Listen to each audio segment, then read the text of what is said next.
జ్ఞానికి అటువైపున స్టోరీ ఏదైతే ఉందో ఆ స్టోరీ కూడా మీ ద్వారా ప్రజలందరికీ కూడా తెలియజెప్పే కార్యక్రమం చేస్తాము. మొట్టమొదటి టాపిక్ రాయలసీమ లిఫ్ట్ ఇరిగేషన్ సంబంధించి. నిజంగా చంద్రబాబు నాయుడు గారు ఈ మధ్యకాలంలో మాట్లాడిన మాటలు చూసినా, ఆయన మంత్రి గారు ఇరిగేషన్ మంత్రిగా ఉన్న చంద్రబాబు నాయుడు గారి గవర్నమెంట్లో ఉన్న మంత్రి గారు ఉన్న మాట్లాడిన మాటలు చూసినా అసలు వీళ్ళు మనుషులేనా అని అనిపిస్తుంది. ఎందుకంటే ప్రతి మాట రాక్షసులను గుర్తు చేస్తుంది.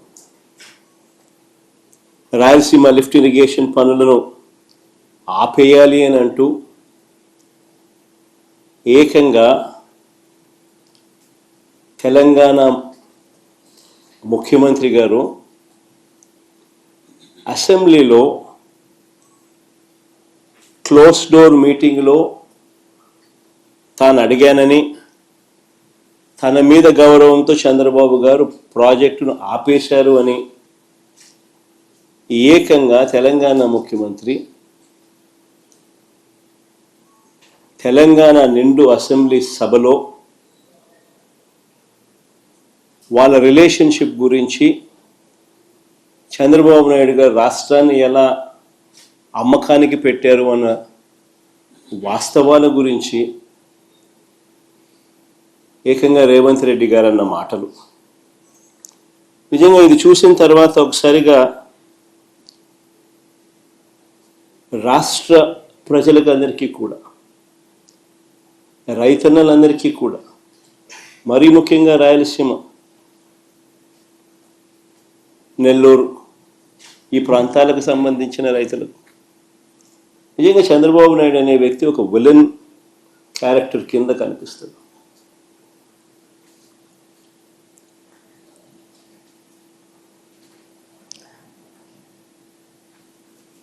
ఆ కుర్చీలో చంద్రబాబు నాయుడు గారు ముఖ్యమంత్రిగా కొనసాగుతూ తన సొంత రాష్ట్రాన్ని ఏ రకంగా తాకట్టు పెట్టాడు,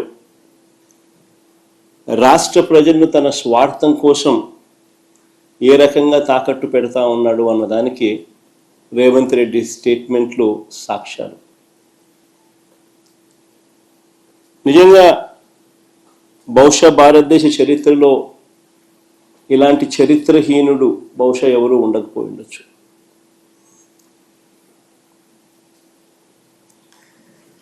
చంద్రబాబు నాయుడు గారు, ఆయన ఇరిగేషన్ మంత్రి ఇద్దరూ కూడా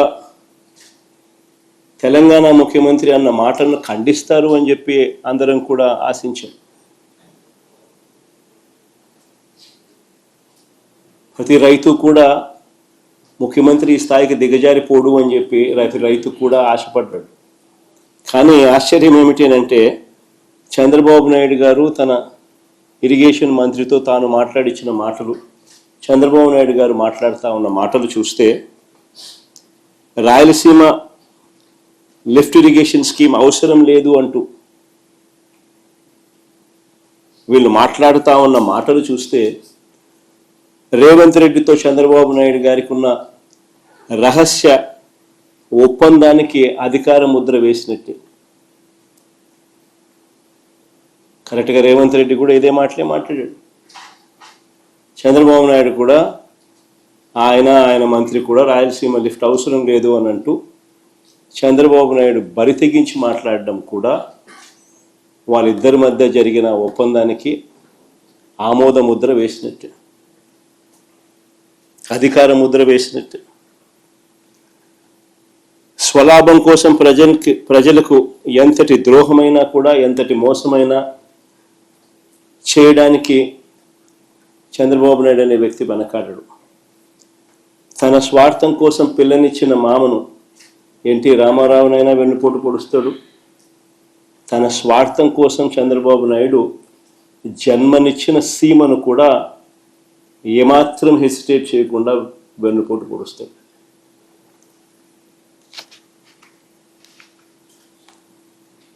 నిజంగా రాయలసీమ లిఫ్ట్ అన్నది ఒక గొప్ప ఆలోచన, ఒక గొప్ప ఉద్దేశం ఈ రాయలసీమ లిఫ్ట్ ప్రాజెక్టు వెనకాల ఉన్నమాట.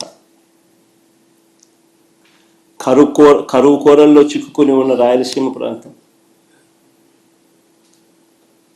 వ్యవసాయం ప్రశ్నార్థకరం అయిన పరిస్థితులు,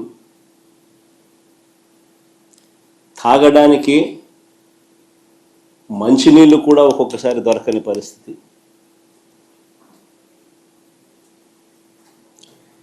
ఇలాంటి ప్రాంతానికి ఈ రాయలసీమ లిఫ్ట్ అన్నది ఒక ఇన్సూరెన్స్ పాలసీ మాదిరి.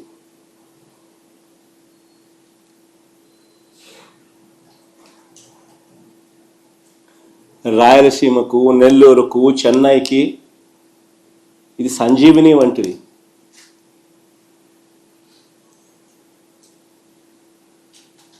ఒకసారి వివరాలు చెప్తాను.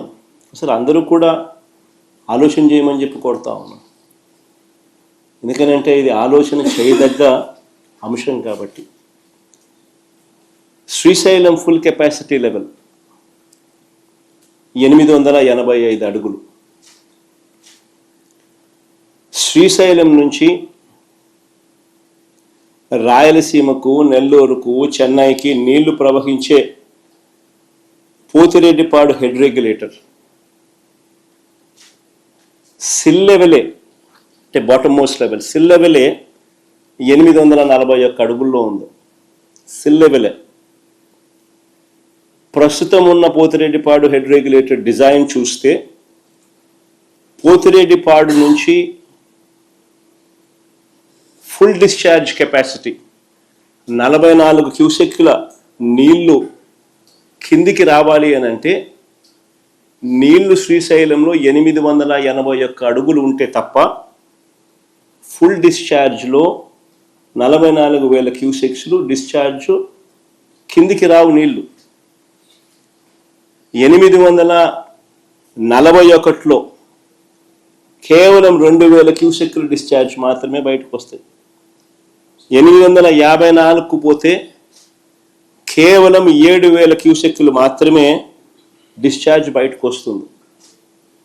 పోతిరెడ్డిపాడు ఫుల్ డిశ్చార్జ్ కెపాసిటీ 44,000 క్యూసెక్లు బయటికి రావాలి అని అంటే 881 అడుగులకు పోతే నీళ్లు ఉంటేనే సాధ్యపడుతుంది. Srisailam full capacity level 885.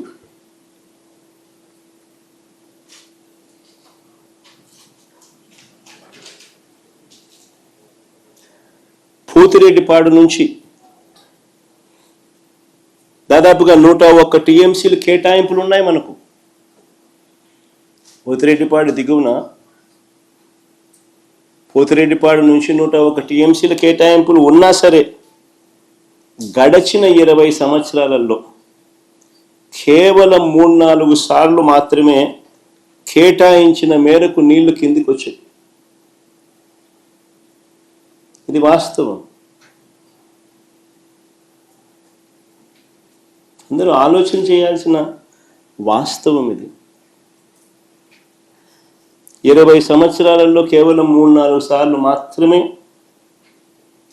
కేటాయించిన నీళ్లు కిందికి రావడం జరిగింది కేటాయింపుల మేరకు. ఇలాంటి దుర్భరమైన పరిస్థితుల్లో ఇప్పటికే ఒక వైపున ఉండగా మరోవైపున 2015లోనే, అంటే ఇక్కడ చంద్రబాబు నాయుడు గారు రాష్ట్రం విడిపోయింది, ఇక్కడ చంద్రబాబు నాయుడు గారు ముఖ్యమంత్రిగా ఉన్నారు, అక్కడ తెలంగాణ ప్రభుత్వం అటువైపున 2015లో కేసీఆర్ గారు అక్కడ ముఖ్యమంత్రిగా అప్పట్లో ఉన్నారు. కల్వకుర్తి లిఫ్ట్ కెపాసిటీని 25 టీఎంసీల నుంచి 40 నుంచి 50 టీఎంసీలకు పెంచాడు. పెంచడానికి శ్రీశైలంలో 802 అడుగుల నుంచే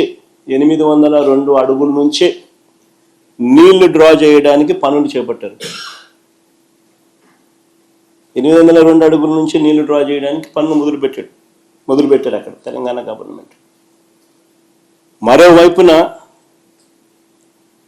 దీనికంటే ఇంకా కొంచెం తక్కువగా 800 అడుగుల్లోనే మరో 2 టీఎంసీలు రోజుకు డ్రా చేసే కెపాసిటీతో పాలమూరు రంగారెడ్డి దిండి ప్రాజెక్టు పనులు కూడా మొదలుపెట్టారు.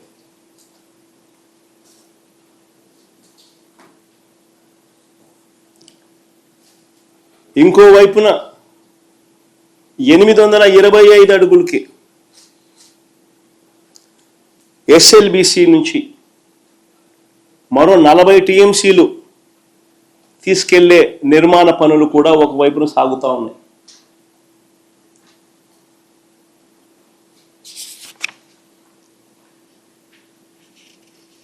మరోవైపు శ్రీశైలంలోకి నీళ్లు రాకమునిపే జూరాల నుంచే నెట్టంపాడు, కోయిల్ సాగర్, భీమా లిఫ్ట్ల ద్వారా మరో 1 టీఎంసీ నీరు అటు నుంచి అటే తెలంగాణ తరలిస్తూ ఉన్న పరిస్థితి.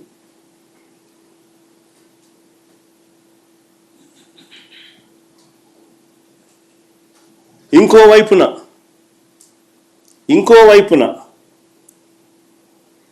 777 నుంచే 777 అడుగుల నుంచే శ్రీశైలంలో ఎడమవైపు ఉన్న పవర్ హౌస్ ద్వారా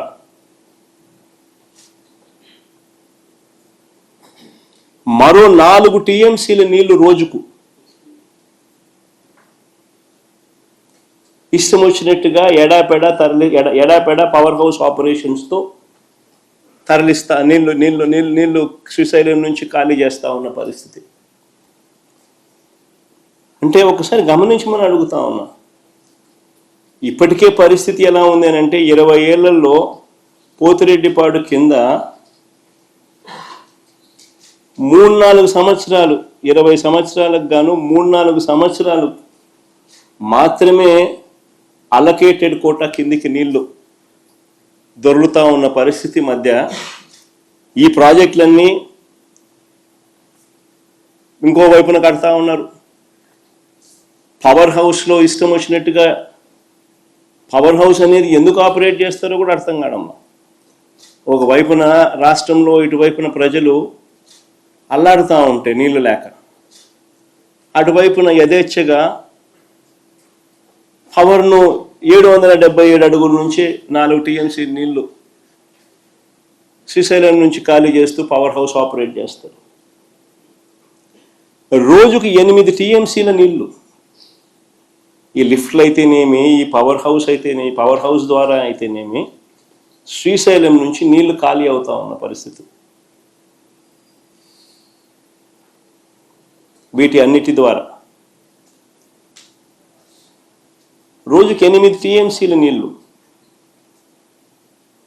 ఈ లిఫ్ట్ల ద్వారా అయితేనేమి, ఈ పవర్ హౌస్ల ద్వారా అయితేనేమి శ్రీశైలం డ్యామ్ నుంచి ఖాళీ అవుతా ఉన్న పరిస్థితి. మన రాష్ట్ర పరిస్థితి చూస్తే అటువైపున ఈ పరిస్థితి ఉంది. మరోవైపున మన రాష్ట్ర పరిస్థితి చూస్తే శ్రీశైలం డ్యామ్ ఆపరేషన్స్తో కిందకు తెలంగాణ వదిలేస్తా ఉన్న నీటిని మనం అడ్డుకోలేని పరిస్థితి.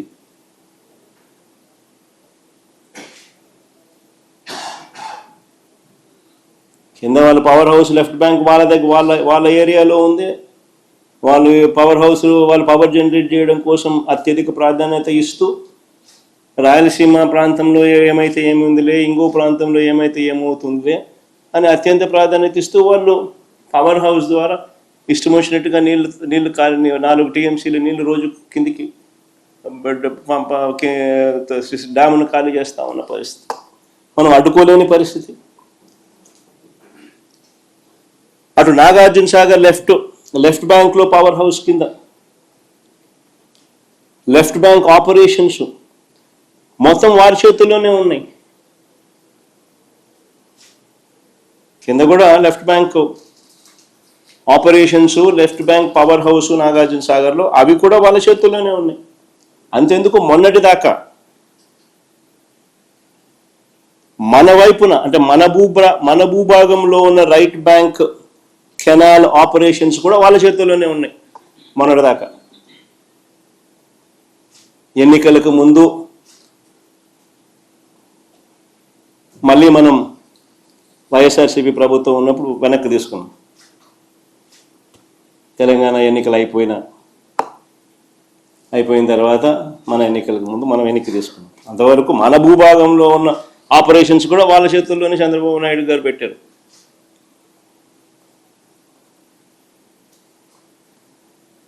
నాగార్జున సాగర్ కిందున్న పులిచింతల ప్రాజెక్టు, దాంట్లో లెఫ్ట్ బ్యాంక్ పవర్ హౌస్, అది కూడా వాళ్ళ చేతుల్లోనే ఉంది. రాష్ట్రానికి, రాయలసీమకు తీవ్ర విఘాతం కలిగించే ఈ నిర్ణయాలన్నీ కూడా రాష్ట్ర విభజన జరిగిన తర్వాత చంద్రబాబు హయాంలో తీసుకున్నవే. ఇవన్నీ కూడా నిర్ణయాలు.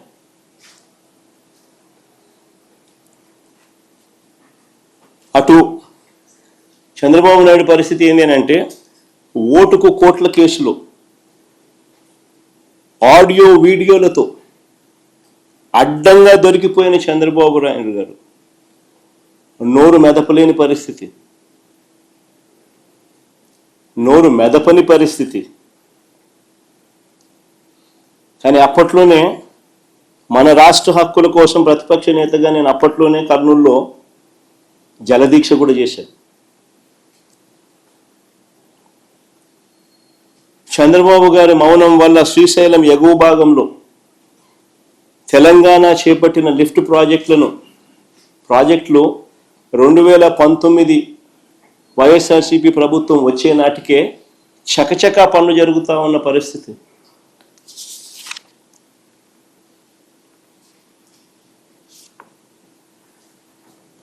తెలంగాణ ప్రభుత్వం చేపట్టిన కల్వకుర్తి ఎక్స్పాన్షన్ అయితేనేమి, ఎస్ఎల్బిసి ఎక్స్పాన్షన్ అయితేనేమి, పాలమూరు రంగారెడ్డి దిండి ఎత్తిపోతల ప్రాజెక్ట్ అయితేనేమి, వీటికి ఏ దానికి కూడా పర్యావరణ అనుమతులు లేవు. వీటి ఏ దానికి కూడా పర్యావరణ అనుమతులు లేవు. ఆ పనులు ఆపాలని ఎన్జిటి 2021 అక్టోబర్లో మా ప్రభుత్వం ఉన్నప్పుడు ఆ పనులు ఆపాలని ఎన్జిటి 2021 అక్టోబర్లో ఆదేశాలు ఇచ్చినా కూడా వాటిని పట్టించుకునే పరిస్థితి లేదు.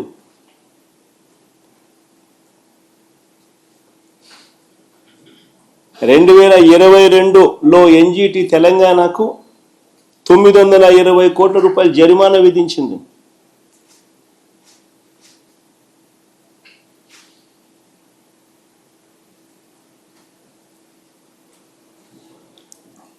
ఆలోచన చేయమని అడుగుతా ఉన్నా, పరిస్థితి ఏమిటి అన్నది. ఒకవైపు చూస్తే తెలంగాణ లిఫ్ట్లో అయితేనేమి, తెలంగాణ పవర్ హౌస్ ఆపరేషన్స్ అయితేనేమి, ఏకంగా శ్రీశైలంలో 777 అడుగుల నుంచి 825 అడుగులకే ఏకంగా రోజుకు 8 టీఎంసీలు నీళ్లు శ్రీశైలం నుంచి వెళ్ళిపోతా ఉన్న పరిస్థితులు. రోజుకి 8 టీఎంసీలు.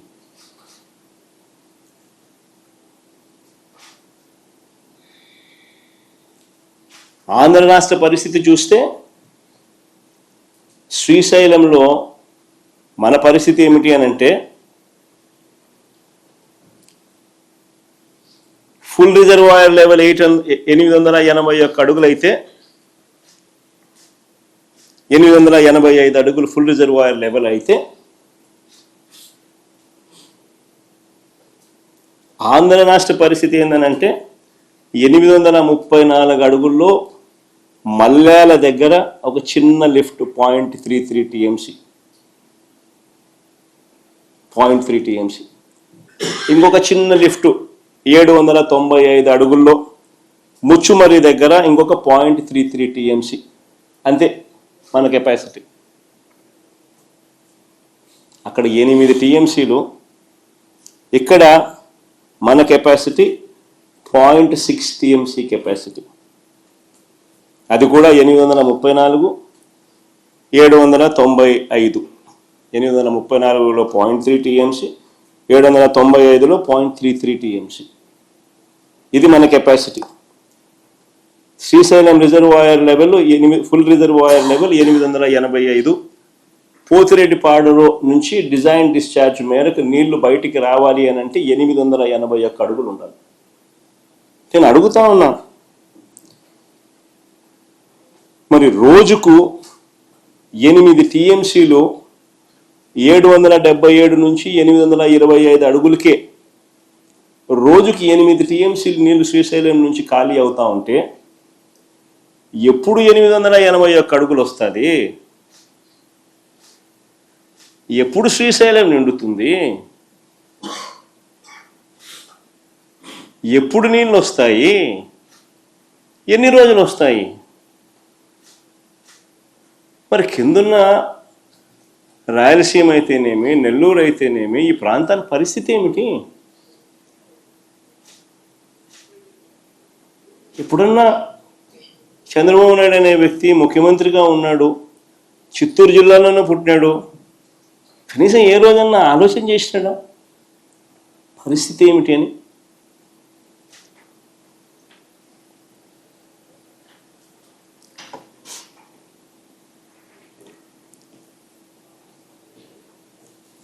ఇలాంటి విపత్కర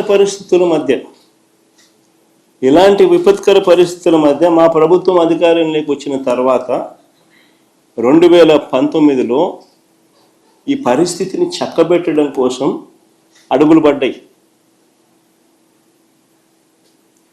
అందులో భాగమే రాయలసీమ లిఫ్ట్ ఇరిగేషన్ ప్రాజెక్టు పెట్టాం. 800 అడుగుల్లోనే మనం కూడా 3 టీఎంసీలు నీటిని తీసుకొని వెళ్ళే వెసులుబాటు క్రియేట్ చేసాం.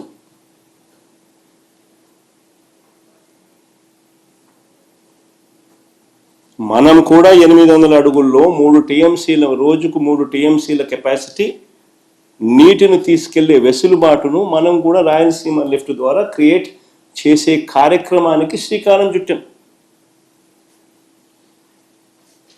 దాదాపుగా 1000 కోట్లు ఖర్చు పెట్టి పనులు కూడా చకచక పనులు కూడా జరిగాయి.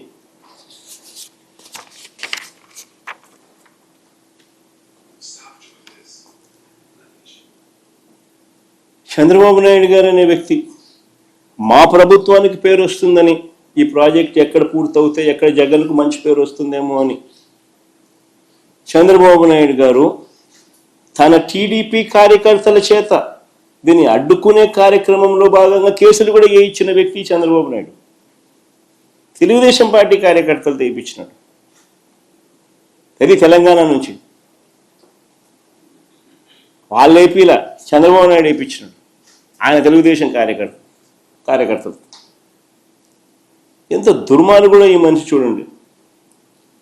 అయినా సరే రాయలసీమ, దిగువన నెల్లూరు ఈ రైతులకు మేలు చేయడం కోసం తాగునీటి అవసరాలను దృష్టిలో పెట్టుకొని ప్రాజెక్టును ముందుకు కదిలించాం, ముందుకు కొనసాగించాం. ప్రభుత్వం మారిన తర్వాత దురదృష్టవశాత్తు నిజంగా ఈ ప్రాంతపు రైతన్నల దురదృష్టం ఏమిటి అంటే మా ప్రభుత్వం రాకపోవడం. మళ్ళీ ప్రభుత్వం మారిన తర్వాత ఈ ప్రాజెక్టుకు మళ్ళీ చంద్రగ్రహణం పట్టింది.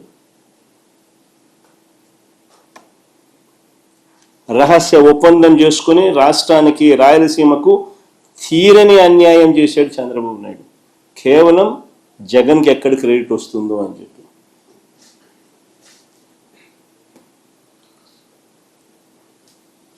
ఎన్జిటి అభ్యంతరాల తర్వాత ఈఏసీ అని central government expert appraisal committee అని సెంట్రల్ గవర్నమెంట్లో ఎన్వైరన్మెంటల్ ఎక్స్పర్ట్స్ దగ్గర ఎన్వైరన్మెంటల్ కమిటీ మీటింగ్లో ఈఏసీ జరుగుతుంది. ఈఏసీ 3 డేట్స్ నవంబర్ 2024 ఒకసారి సమావేశమైంది. జనవరి మళ్ళీ 2 నెలల తర్వాత జనవరి 2025లో మళ్ళీ సమావేశమైంది. మళ్ళీ మూడోసారి ఫిబ్రవరి 27, 2025 సమావేశమైంది. 3 సార్లు మీటింగ్ పెడితే చంద్రబాబు నాయుడు గారు రాష్ట్ర ప్రభుత్వం తరఫున కనీసం నోరు మెదపలేదు. దగ్గరుండి రాయలసీమ లిఫ్ట్ను కూని చేశాడు ఈ పెద్ద మనిషి. డిఫెండ్ చేయాల్సిన ఈ ప్రాజెక్టును డిఫెండ్ చేయకపోగా కూని చేశాడు ఈ పెద్ద మనిషి చంద్రబాబు నాయుడు, నోరు మెదపకోకుండా వదిలేయడంతో. డేట్ల మీద డేట్లు ఇచ్చి స్టేట్ గవర్నమెంట్ ఆసక్తి చూపకపోవడంతో ఆ ప్రాజెక్టును కూని చేసే కార్యక్రమంలో చంద్రబాబు నాయుడు ఏకంగా కత్తి పెట్టుకొని కూని చేశాడు.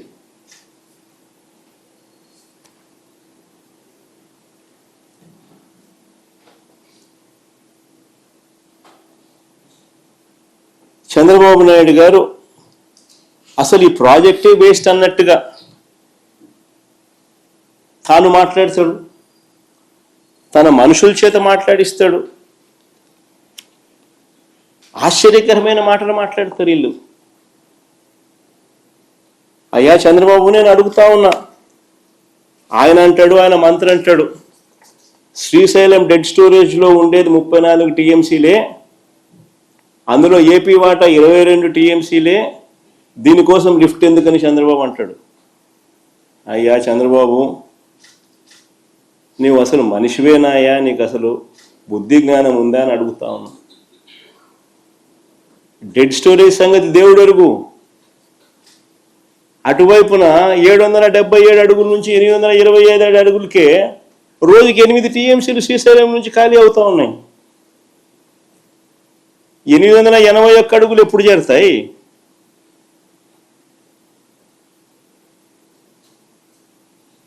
ఆ తర్వాత పోతిరెడ్డిపాడు నుంచి నీళ్ళు ఎప్పుడు కిందికి వస్తాయి? ఈ ప్రాజెక్టు ఉండడం వల్ల నీకు 800 అడుగుల్లోనే నువ్వు కూడా 3 టీఎంసీలు డ్రా చేసుకునే కెపాసిటీ, ఒక ఇన్సూరెన్స్ నీకు ఉంటుంది. ఈ మాత్రం కూడా జ్ఞానం లేదు పెద్ద మనిషికి. ఇంకా చంద్రబాబు నాయుడు గారు ఇంకా ప్రాజెక్టును ఇంకా కన్ఫ్యూజన్ క్రియేట్ చేయాలనే ఉద్దేశంతో ఈ పెద్ద మనిషి చంద్రబాబు నాయుడు గారు రాష్ట్ర ప్రయోజనాలను, కరువు పీడిత రాయలసీమ నెల్లూరు ప్రయోజనాలను చులకన చేసి కూడా మాట్లాడుతూ ఉన్నారు. ఆ లిఫ్ట్లో ఆ స్టెబిలైజింగ్ రిజర్వాయర్లు అంటాడు స్వామి. రిజర్వాయర్లు కాదు స్వామి కట్టిందాడా, స్టెబిలైజింగ్ రిజర్వాయర్లు.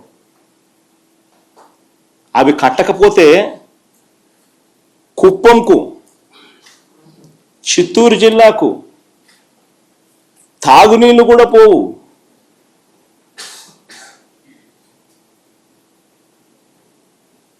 తాను పుట్టింది చిత్తూరు జిల్లా, ఆ జిల్లా మీద మమకారం లేదు. కుప్పం ప్రజలు ఓటు వేసి గెలిపిస్తే ఆ కుప్పం ప్రజల మీద ఆ కృతజ్ఞత కూడా లేదు. హంద్రీ నీవా ద్వారా ఉమ్మడి చిత్తూరు జిల్లా ఎంత దూరం ఉందో తెలుసా? దాదాపు 500 కిలోమీటర్లు, 500 పైబడి కిలోమీటర్లు నీళ్లు ప్రయాణం చేయాలి. పూర్తిగా టేలెండ్లో ఉంటుంది. దీన్ని అధిగమించడం కోసం అని చెప్పి, ఆ చిత్తూరు జిల్లాకు నీళ్ళు ఇవ్వాలని, ఆ కుప్పంకు నీళ్ళు ఇవ్వాలని, దీన్ని అధిగమించడం కోసం అని చెప్పి జిఎన్ఎస్ఎస్ ద్వారా గండికోటకు నీళ్లు వస్తే అక్కడ లిఫ్టులు పెట్టి హెచ్ఎన్ఎస్ఎస్లోకి మరిన్ని నీళ్లు పంపి, తద్వారా చిత్తూరు జిల్లాలోని తంబల్లపల్లె, మదనపల్లె, పీలేరు, పుంగనూరు, కుప్పము, చిత్తూరులకే కాకుండా రాయచోటికి నీళ్లు ఇవ్వడానికి ఈ పనులు చేశాం. దాంట్లో భాగంగానే ఈ స్టెబిలైజేషన్ రిజర్వాయర్లు. అసలు వీటి కెపాసిటీ ఎంతో తెలుసా? కాలేటి వాగు కెపాసిటీ కేవలం 1.2 టీఎంసీ. 1.2 టీఎంసీ. ముదివేడి కెపాసిటీ ఎంతో తెలుసా? కేవలం 2 టీఎంసీలు. నేటిగుంటిపల్లి కెపాసిటీ ఎంతో తెలుసా? కేవలం 1 టీఎంసీ. ఆవులపల్లి కెపాసిటీ ఎంత తెలుసా? కేవలం 3 టీఎంసీలు. మా హయాంలో ఈ ప్రాజెక్టులు కట్టాం. ఈ స్టోరేజ్ కెపాసిటీ కానీ లేకపోతే నీళ్ళు ఎలా ప్రవహిస్తాయి? 500 కిలోమీటర్లు దాటి టేలెండ్లో ఉన్న ప్రాంతానికి నీళ్లు పోవాలనంటే ఈ స్టెబిలైజింగ్ రిజర్వాయర్లు కానీ లేకపోతే నీళ్ళు ఎట్లా ప్రయాణం చేస్తాయి? ప్రజల గొంతు ఎలా తడపాలని ఆలోచనలు లేవు వెనుకు. ప్రజలు అల్లాడుతూ ఉంటే వాళ్ళకి ఎలా మంచి చేయాలి అనే ఆలోచనలు పుట్ట వెనుకు. దిక్కుమాలిన అబద్ధాలు, దిక్కుమాలిన మోసాలు. ప్రజల గురించి ఏ రోజు చీకు లేదు, చింత లేదు. చెప్పేటివన్నీ అబద్ధాలు, చేసేటివన్నీ దొంగ పనులు.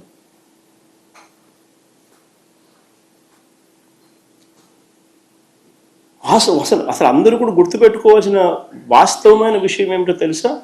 రాయలసీమ లిఫ్ట్ ప్రాజెక్ట్ అనేది కొత్త ప్రాజెక్ట్ కాదు. It is not a new project. Rayalaseema, Nellore, చెన్నైకి తాగునీటి అవసరాలు తీర్చడానికి కరువు పీడిత రాయలసీమ, నెల్లూరుకు అది వరకే చేసిన కేటాయింపుల మేరకు ముందే కట్టి ఉన్న రిజర్వాయర్లకు నీటిని సప్లిమెంట్ చేసే లిఫ్ట్ ఇది.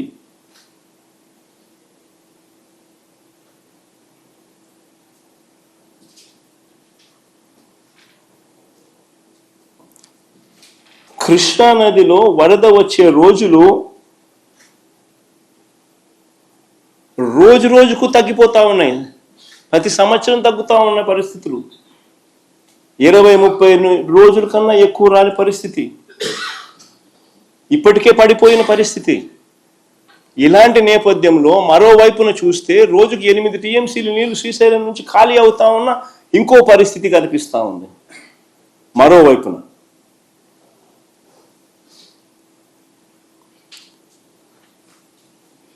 లిఫ్ట్లు ఒకవైపున అయితే రెండో వైపున ఎడాపెడ ఆపరేట్ చేస్తూ ఉన్న పవర్ హౌస్ ఆపరేషన్స్. కనీసం అటువైపున నీళ్లు తాగడానికి ఉండవు, కరువు పీడిత ప్రాంతం అది అని చెప్పి కనీసం ఆలోచనలు కూడా లేకుండా ఎడాపెడ పవర్ హౌస్ ఆపరేషన్స్ చేస్తూ ఉన్నారు. శ్రీశైలం నుంచి 777 అడుగుల నుంచి 825 అడుగులు నుంచే తోడేస్తా ఉన్న పరిస్థితి. నీళ్లు ఖాళీ అవుతా ఉన్న పరిస్థితి. మరి ఈ తక్కువ సమయంలోనే ఆల్రెడీ కట్టి ఉన్న ప్రాజెక్టులకు నీరు నింపలేని పరిస్థితిని సరిదిద్దే కార్యక్రమమే రాయలసీమ లిఫ్ట్.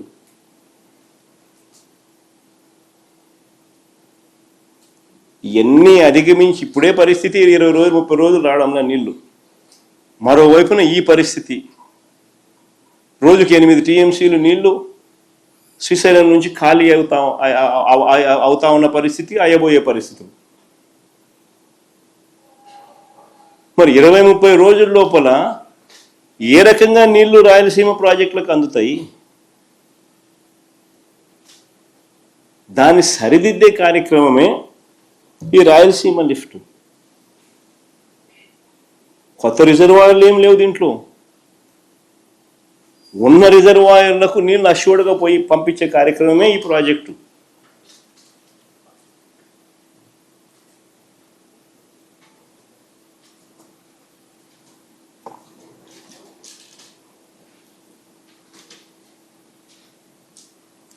అసలు వాస్తవం ఏంటంటే పాలకులుగా అటువైపు తెలంగాణ కానివ్వండి, ఇటువైపున ఆంధ్ర కానివ్వండి, అందరం ఒకటే భాష మాట్లాడతాం. అందరం అన్నదమ్ములము. Nobody is against the other. Telangana ప్రాంతంలో వాళ్లకు నష్టం చేయాలని జగన్ ఏ రోజు ఆలోచన చేయడు, తపన పడడు, తాపత్రయపడడు. అయితే మా ప్రాంతంలో ఉన్న మా వాళ్ళకు మాత్రం నష్టం జరగకుండా చూసుకునే కార్యక్రమం కూడా చేయడం మా ధర్మం. కొత్త రిజర్వాయర్లు ఏమి కట్టడంలా, ఉన్న రిజర్వాయర్లకే నీళ్లు ఖచ్చితంగా ఆ రిజర్వాయర్లకు చేర్చగలిగే కార్యక్రమం చేయలేకపోతే చరిత్రహీనులమవుతాం. This is what we have done. దీంట్లో ఒక ఎమోషనల్ డ్రామాస్ ప్లే చేసి భావోద్వేగాలను రెచ్చగొట్టి ఇరు ప్రాంతాల ప్రజలకు మధ్య గొడవలు క్రియేట్ చేసే కార్యక్రమము పాలకులుగా ఉన్న కొంతమంది చేస్తూ ఉన్నారు. తప్పది. ఫ్యాక్ట్స్ కరెక్ట్గా చెప్పాలి. కరెక్ట్గా చెప్పినప్పుడు ప్రజలైనా అర్థం చేసుకుంటారు. అందరం అన్నదమ్ములుగానే ఉన్నాం, అందరం అన్నదమ్ములుగానే కలిసిమెలిసి ఉన్నాం, కలిసిమెలిసి పెరిగినాం కూడా.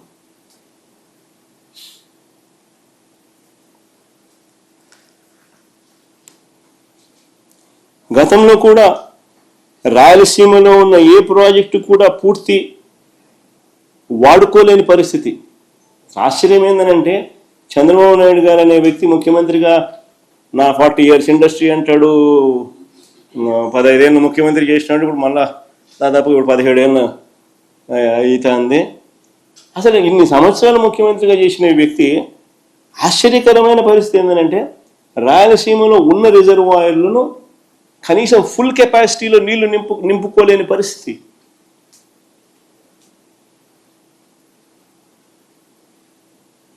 ఆశ్చర్యంగా అనిపిస్తుంది ఈ విషయాలు.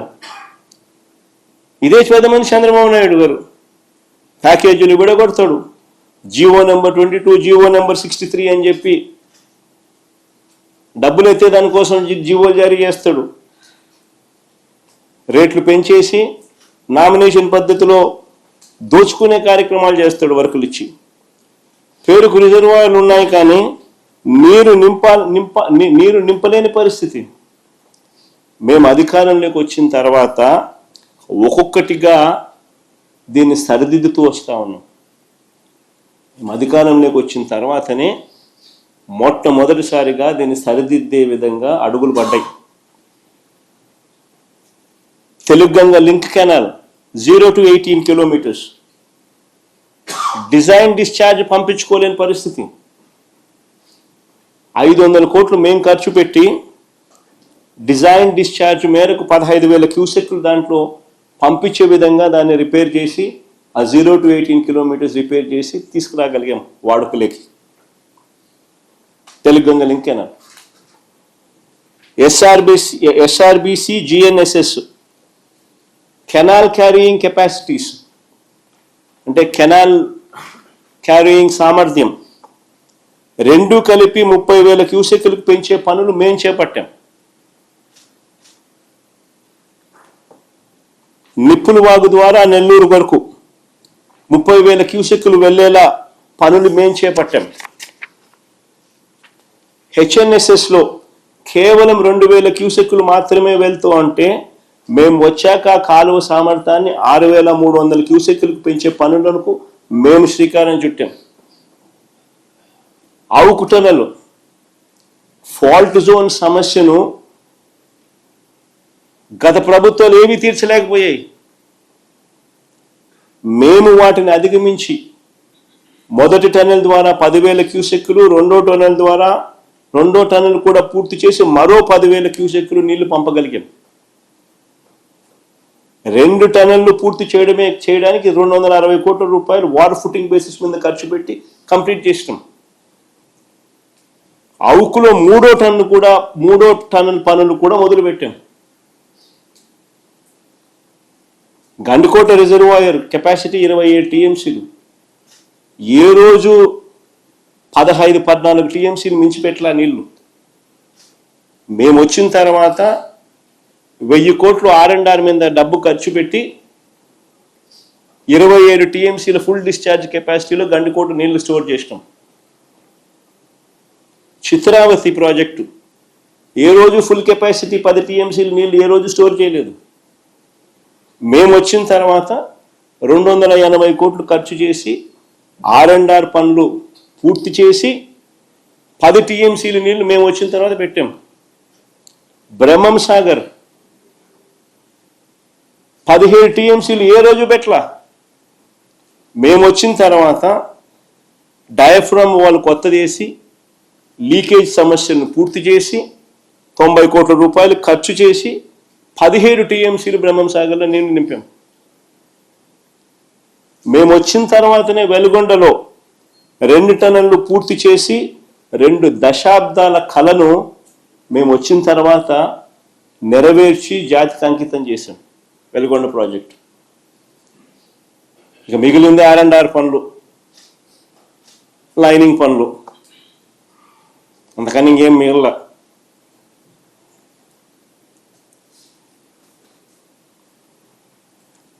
కొన్ని దశాబ్దాలుగా ఆశ్చర్యం కలిగించే విషయం, ఇంకా కొన్ని దశాబ్దాలుగా తెలుగు గంగలో అంతర్భాగమైన సోమశిల, కండలేరు రిజర్వాయర్లను పూర్తి కెపాసిటీలో ఏ రోజు నీళ్లు స్టోర్ చేయలేదు.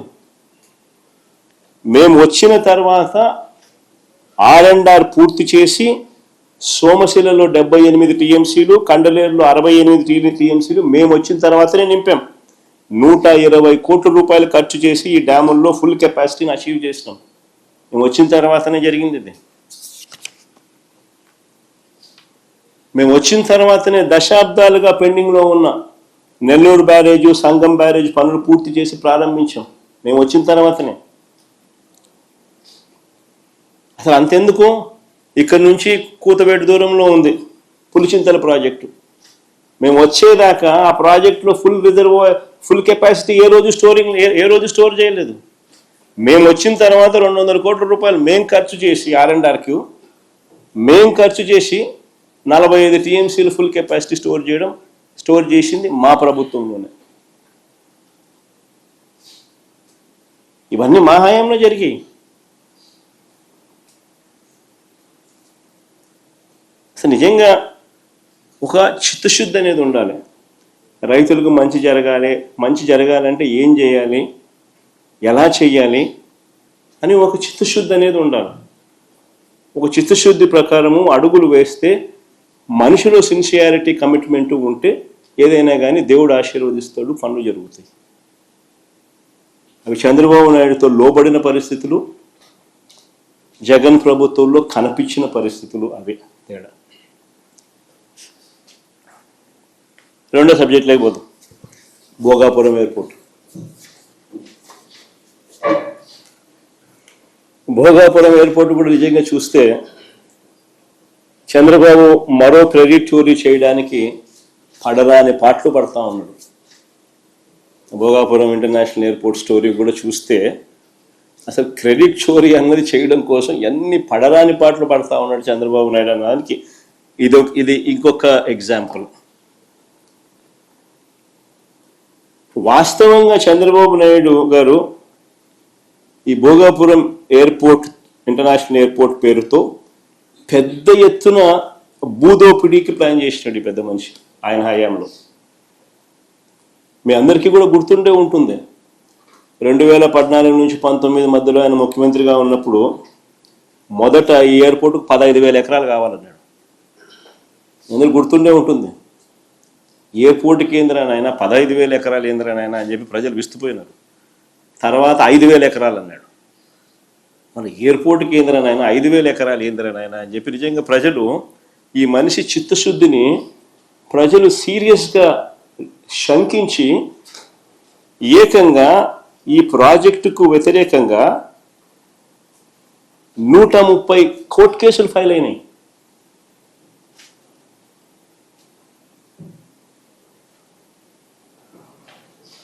ప్రాజెక్ట్ టేకాఫ్ కాల. తర్వాత మేము అధికారంలోకి వచ్చిన తర్వాత ప్రాజెక్ట్ సైజును 2,200 ఎకరాలు ఎయిర్పోర్టుకు, ఇంకొక 500 ఎకరాలు ఏరో సిటీకి, మొత్తం 2,703 ఎకరాలకు కుదించి what is reasonable, what is the size. నెట్లోకి వెళ్ళి ఆల్ ది ఇంటర్నేషనల్ ఎయిర్పోర్ట్స్ ఏ సైజుల్లో ఉన్నాయని ఒకసారి బటన్ నొక్కినారనుకో 2,700 ఎకరాలు అనేది బ్రహ్మాండమైన సైజు కింద కనిపిస్తుంది, ఒక చంద్రబాబు నాయుడు స్కాములు చేసే కార్యక్రమం తప్ప. మేము ఏరో సిటీకి ఒక 500 ఎకరాలు, 2,200 ఎకరాలు ఎయిర్పోర్టుకు కుదించి అడుగులు వేగంగా ముందుకు వేయగలిగాం. ప్రతి రైతుకు కాన్ఫిడెన్స్ ఇవ్వగలిగినాం. మొత్తం 130 కోర్టులో ఉన్నటి సాల్వ్ చేయగలిగినాం. సాల్వ్ చేసి భూసేకరణ పూర్తి చేసి 3 గ్రామాలలో సుమారు 400 కుటుంబాలను తరలించి దాదాపుగా 960 కోట్ల రూపాయలు ఖర్చు చేసి ల్యాండ్ అక్విజిషన్ పూర్తి చేసినాం. 960 కోట్ల రూపాయలు ఖర్చు చేసినాం. టైం పెట్టినాం, ఎనర్జీ పెట్టినాం, కోర్టు కేసులు సాల్వ్ చేసినాం. 303 గ్రామాలలో 400 కుటుంబాలను తరలించి వాళ్ళకి కాలనీ కట్టినాం.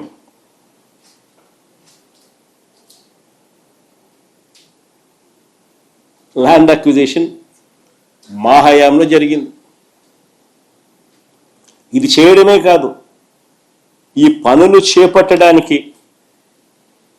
తనకు సంబంధించిన మంత్రి అశోక్ గజపతి రాజు గారు ఆ రోజు కేంద్రంలో సివిల్ ఏవియేషన్ మంత్రిగా ఉన్నా కూడా చంద్రబాబు గారి ప్రభుత్వం పర్మిషన్స్, ఎన్ఓసీలు కూడా కేంద్రం నుంచి తెచ్చుకోలేకపోయారు. ఇది కూడా వాస్తవం. విశాఖపట్నంలో డిఫెన్స్ ఎస్టాబ్లిష్మెంట్స్ చాలా ఉన్నాయి. విశాఖపట్నంలో డిఫెన్స్ ఎస్టాబ్లిష్మెంట్స్ అన్నీ చాలా ఉన్నాయి. ఎయిర్పోర్ట్ కనుక కావాలి అని అంటే, కట్టాలి అని అంటే వారి పర్మిషన్స్ అన్నీ కూడా తప్పనిసరి. మనం వచ్చిన తర్వాతనే ఈ పర్మిషన్స్ కోసం కేంద్ర ప్రభుత్వం మీద ఒత్తిడి తీసుకొచ్చి వెంట పడడం జరిగింది.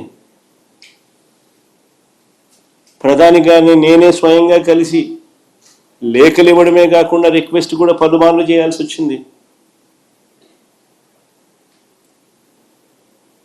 మేము వచ్చిన తర్వాతనే ఎన్ఓసితో పాటు, కేంద్రం నుంచి ఎన్ఓసితో పాటు airports authority of India approval,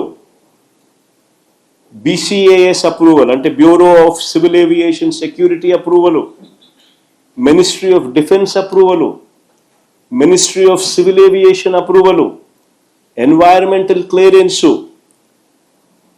NOC for closure of existing airport INS Dega, NOC from central government, financial closure of all participating banks. ఇవన్నీ కూడా మా హయాంలో జరిగాయి. ఇవన్నీ కూడా మా హయాంలో జరిగాయి.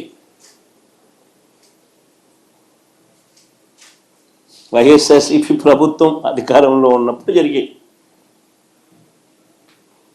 రోడ్లు, నీళ్లు, కరెంటుకు అవసరమైన రాష్ట్ర ప్రభుత్వ అదనపు నిధులు కూడా మా ప్రభుత్వం వచ్చాకే ఇచ్చాం. అవి కూడా మా ప్రభుత్వం వచ్చాకే ఇచ్చాం.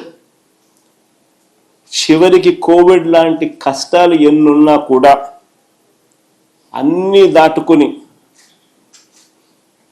ఫోకస్ పెట్టాం కాబట్టి ఈ ప్రాజెక్టు 2023 మే 3వ తారీఖున ముఖ్యమంత్రి హోదాలో నేను శంకుస్థాపన చేశాను. ఆ రోజు మీటింగ్లో చెప్పిన 2026లో మొదటి ఫ్లైట్ ఇక్కడ నుంచి టేక్ ఆఫ్ అవుతుంది అని చెప్పి.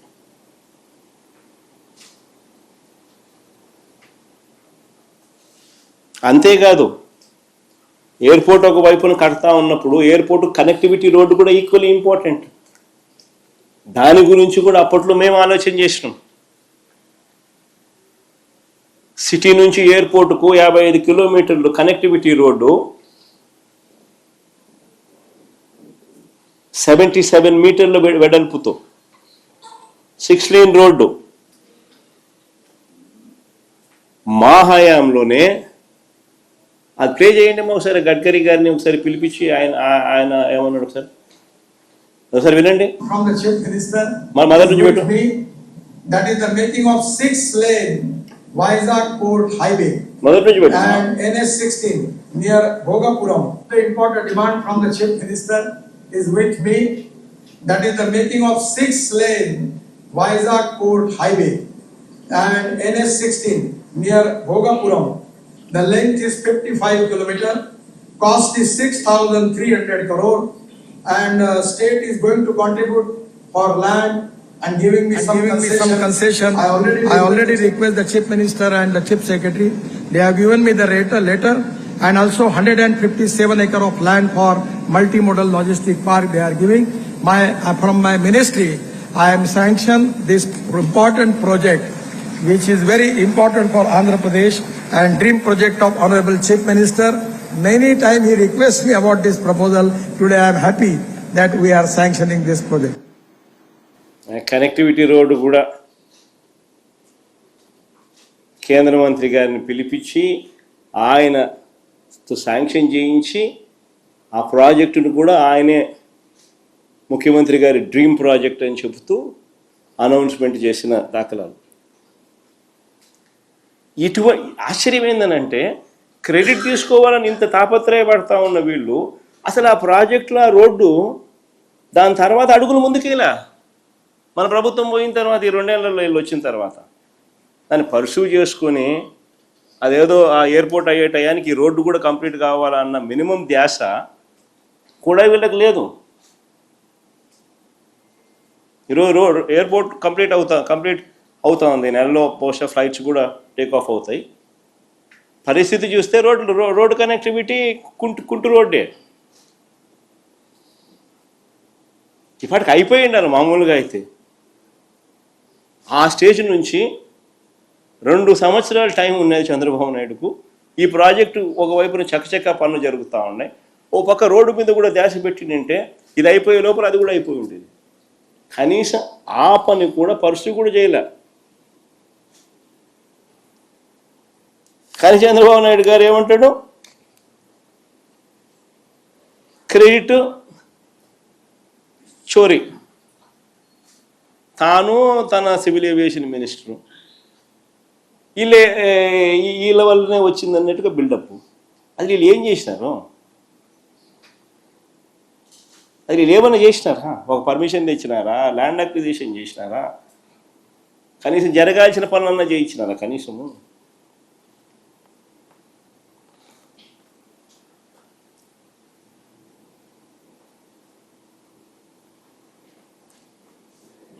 చంద్రబాబు నాయుడు గారి మనస్తత్వం ఎలా ఉంటుందనంటే క్రెడిట్ వితౌట్ కాంట్రిబ్యూషన్. అది చంద్రబాబు నాయుడు గారి మనస్తత్వం. ఎవడో చేస్తే క్రెడిట్ మాత్రం తాను తీసుకునేదానికి ఏమాత్రం సంకోచం లేకుండా, కళ్ళార్పకుండా అబద్ధాలు అడగలుగుతాడు. సంకోచం లేకుండా క్రెడిట్ తన ఖాతాలోకి వేసుకుని ప్రతి ప్రయత్నం చేస్తాడు. ఇంక 3వ సబ్జెక్టులోకి పోదాం. పరిశ్రమలకు సంబంధించి కొన్ని వాస్తవాలు చెప్తా. ఇది కూడా బాగా ఇంట్రెస్టింగ్ సబ్జెక్ట్. ఒకవైపు ఇలా క్రెడిట్ చోరీ, ఒకవైపున చంద్రబాబు నాయుడు గారు ఏ రకంగా చేస్తాడు అన్నది మనకు ఇప్పటికే అర్థమవుతుంది. అదాని డేటా సెంటర్లో గూగుల్కి సంబంధించిన విషయం అయితేనేమి, ఎయిర్పోర్ట్ అయ్యే విషయం అయితేనేమి, ఇంకా అనేక విషయాలు ఇంకా చెప్పుకుంటూ పోతుంటే అనేక విషయాలలో ఆయన ఏ రకంగా క్రెడిట్ చోరీ చేస్తారన్నది మనకు తెలిసిన విషయం. ఇక క్రెడిట్ చోరీ అనేది ఇంకొక వైపు అడుగు ముందుకు వేస్తే, మా హయాంలో పారిశ్రామికవేత్తలకు చంద్రబాబు నాయుడు అంటా ఉన్న మాటలు, మా హయాంలో పరిశ్రమలు పారిశ్రామికవేత్తలు వెళ్ళిపోయారన్నట్టుగా చంద్రబాబు గారు నిరంతరం బురద జల్లుతూ ఒక ప్రచారం చేస్తూ ఉంటాడు. ఆయనకు సంబంధించిన ఆయన ఎల్లో మీడియా, ఈనాడు, ఒక ఆంధ్రజ్యోతి, ఒక TV5, వీళ్ళకి తోడు వీళ్ళకున్న డజన్ల కొద్దీ ఒక సోషల్ మీడియాలో వీళ్ళకున్న అబద్ధాల ఫ్యాక్టరీలు. ఇదే పని మా హయాంలో అట పరిశ్రమలు పారిశ్రామికవేత్తలు వెళ్ళిపోయాయన్నట్టుగా, వెళ్ళిపోతున్నారన్నట్టుగా ఒక బిల్డప్, నిరంతరం బురద జల్లే కార్యక్రమం. నిజంగా ఈయన తప్పుడు ప్రచారాలను బద్దలు చేస్తూ RBI ఈ మధ్యకాలంలోనే డిసెంబర్ 11, 2025 ఒక నివేదిక రిలీజ్ చేసింది. నిజంగా మా దురదృష్టం ఏమిటనంటే, నిజాలు బయటికి వచ్చేలోపు చంద్రబాబు గారి అబద్ధాలు ప్రపంచాన్ని చుట్టేసి వస్తాయి. నిజాలు గడప దాటే లోపే చంద్రబాబు నాయుడు గారి అబద్ధాలు ప్రపంచాన్ని చుట్టేసుకొని వస్తాయి. అది మా దురదృష్టం. కారణం ఏంటంటే వీళ్ళకున్న ఎల్లో సామ్రాజ్యం, డజన్ల కొద్దీ వీళ్ళకున్న అబద్ధాల ఫ్యాక్టరీలు. కానీ ఈ రిపోర్ట్ ఒకసారి డిసెంబర్ 11, 2025 నాడున ఆర్బీఐ రిపోర్ట్ చూస్తే 2019 నుంచి 24 అంటే మా హయాంలో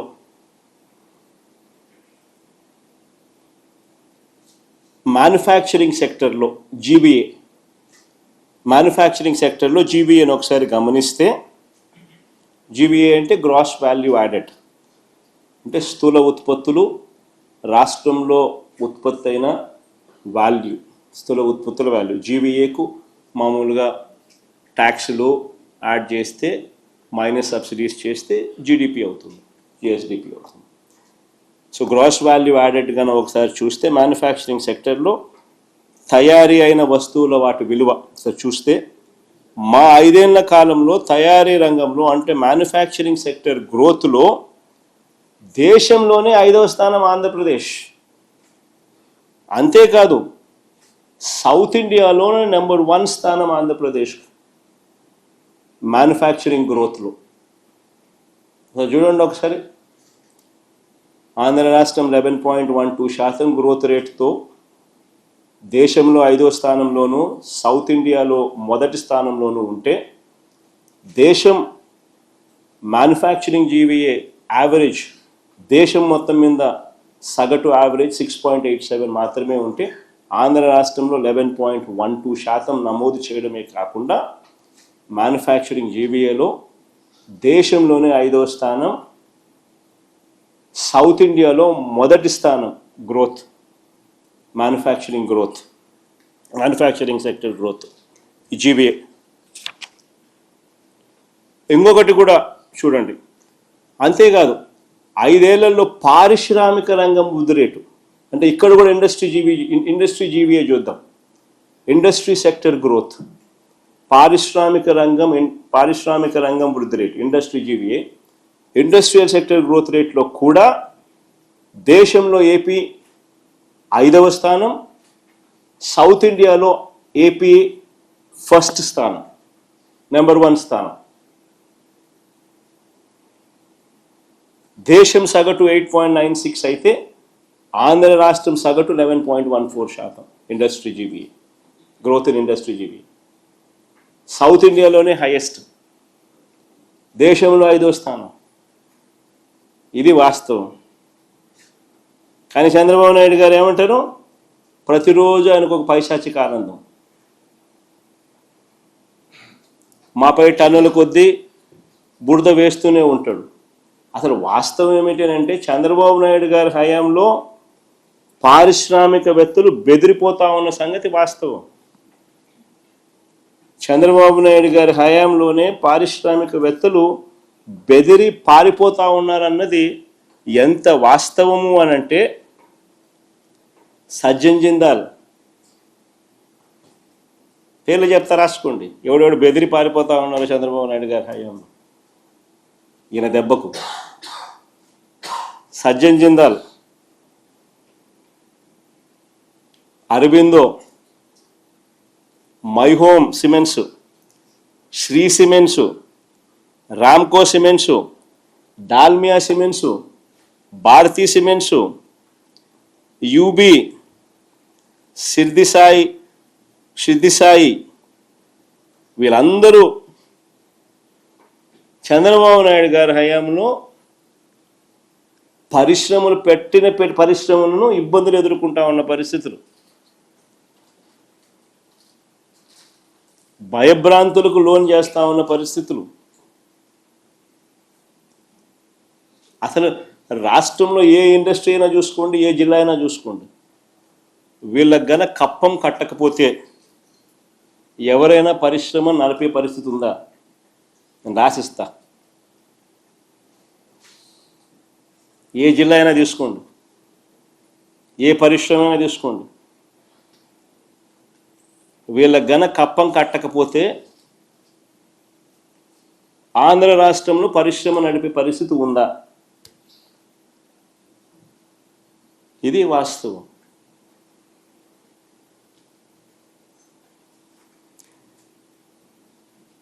ఈ మధ్య ఇంకొక డ్రామా ఆడుతా ఉన్నాడు చంద్రబాబు నాయుడు. అసలు మామూలుగా చంద్రబాబు నాయుడు గారు కొత్త సంవత్సరం వేడుకలకు ఆయన కానీ ఆయన కుమారుడు కానీ విదేశాలకు వెళ్ళారు. ఎక్కడికి వెళ్ళారో ప్రజలకు ఎలాగో తెలియదు. పైపెచ్చు ఈ వీళ్ళ ఎల్లో మీడియా దీన్ని దాచిపెట్టే కార్యక్రమంలో భాగంగా కొత్త సెన్సేషనల్ అబద్ధాలు క్రియేట్ చేస్తుంది. అట్లా పారిశ్రామిక ప్రతిపాదనల్లో దేశంలో ఏపీ నెంబర్ 1 అంటూ ప్రతిపాదనలు అంట. పారిశ్రామిక ప్రతిపాదనలలో దేశంలో ఏపీ నెంబర్ 1 అంటూ కొత్త వక్రీకరణ. ఇది మరో స్టోరీ. ప్రతిపాదనలు అంట, announcements not investments, publicity not reality. వంట వాళ్లకు డ్రైవర్లకు సూట్లు బూట్లు వేసేయడము, వాళ్ళని కూర్చోబెట్టడము, ఎంఓయూలు రాసేయడము, ఇన్ని లక్షల కోట్లు అనౌన్స్మెంట్లు. ఇది చంద్రబాబు నాయుడుకి అలవాటైన పనే, కొత్త కాదు ఇది. 2014 నుంచి 19 మధ్య కూడా ఇలాంటి కథలే మనం విన్నాం. అసలు 2014 నుంచి 19 మధ్య ఎన్ని పరిశ్రమలు గ్రౌండ్ అయ్యాయి? మన హయాంలో 2019 నుంచి 24 మధ్య ఎన్ని పరిశ్రమలు గ్రౌండ్ అయ్యాయి? పెట్టుబడులు ఎన్ని వచ్చాయి? ఉద్యోగాలు ఎన్ని వచ్చాయి అని ఒక్కసారి గమనిస్తే ఇది RTI right to information act నుంచి తీసుకొచ్చిన డాక్యుమెంట్. ఇది ఒకసారి గమనిస్తే మీకే కంటికి కనిపిస్తూ ఉంది. 2014 నుంచి 2019 మధ్య గ్రౌండ్ అయినవి ఎన్ని అని అంటే కేవలం 50,708 కోట్ల పెట్టుబడులు. ఇది మేజర్ ఇండస్ట్రీస్, లార్జ్ ఇండస్ట్రీస్ గురించి నేను చెప్తా ఉన్నా. గ్రౌండ్ అయినవి 50,708 కోట్లు. ఈ లార్జ్ ఇండస్ట్రీస్ వల్ల ఉద్యోగాలు వచ్చినవి 84,333 అని. 2019 నుంచి 24 ఈ మాదిరిగా మన ప్రభుత్వంలో అబద్ధాలు ఉండవు, మోసాలు ఉండవు. జెన్యూన్గా, న్యాయంగా, ధర్మంగా ఏదైతే ఉందో అదే చెప్తాం. టోటల్ ఇన్వెస్ట్మెంట్స్ గ్రౌండ్ అయినవి 69,000, చంద్రబాబు నాయుడు కన్నా ఆల్మోస్ట్ 25% ఎక్కువ. ఆయన హయాంలో 50,000 అయితే మా హయాంలో 70,000 కోట్లు గ్రౌండ్ అయినవి. ఎంప్లాయ్మెంటు ఈ లార్జ్ ఇండస్ట్రీస్లో ఆయన హయాంలో 84,000 అయితే మా హయాంలో 90,230 ఉద్యోగాలు.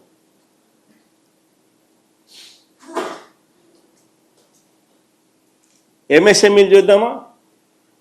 ఎవరి హయాంలో ఎంత మటుకు ఎంఎస్ఎంఈలు వచ్చినాయి? ఎవరి హయాంలో ఎంఎస్ఎంఈలకు ప్రోత్సాహం లభించింది? ఎవరి హయాంలో ఎంఎస్ఎంఈల ద్వారా ఎన్ని ఉద్యోగాలు వచ్చాయని ఒకసారి గమనిస్తే మా హయాంలో చంద్రబాబు నాయుడు గారి ఆయనే రిలీజ్ చేసిన సోషియో ఎకనామిక్ సర్వే, ఆయన హయాంలో వచ్చినది, రిలీజ్ అయింది. నవంబర్ 2024లో రిలీజ్ చేసిన ఆయన హయాంలో వచ్చిన సోషియో ఎకనామిక్ సర్వే రిపోర్ట్ మీ ముందర పెడతా ఉన్నా నేను.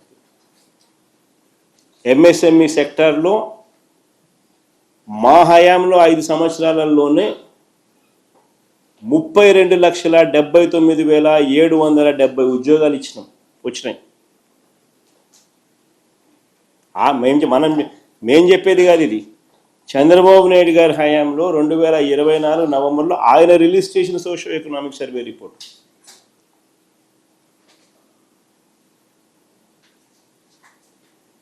అదే ఆయన హయాం చూస్తే ఎంతమంది చూడు లెక్క పెట్టండి. 84,000, 1,60,000 అంటే 2.5 లక్ష, మన 1,80,000 అని అంటే 4.5 లక్ష, మన 2,69,000 అని అంటే 7.5 లక్ష, మన 1,75,000 అంటే 9.5 లక్ష. దాదాపు 9.5 లక్ష ఆయన హయాంలో వస్తే 32 లక్షలు మా హయాంలో వచ్చినాయని చెప్పి చంద్రబాబు నాయుడు రిలీజ్ చేసిన డాక్యుమెంట్ ఎంఎస్ఎంఈ సెక్టర్లో.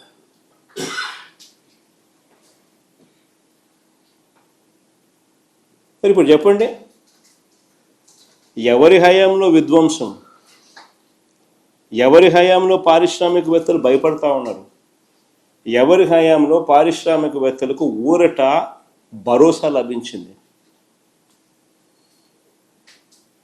ఈరోజు ఇండస్ట్రియల్ ఇన్సెంటివ్స్ ఎంత తెలుసా పెండింగ్ ఉన్నాయి? ఉట్టి ఎంఎస్ఎంఈ సెక్టర్లోనే దాదాపుగా 2,000 కోట్ల రూపాయల పైచిలకు ఇండస్ట్రియల్ ఇన్సెంటివ్స్ పెండింగ్ ఉన్నాయి. ఇచ్చే నాతుడు లేడు, పట్టించుకునే నాతుడు లేడు.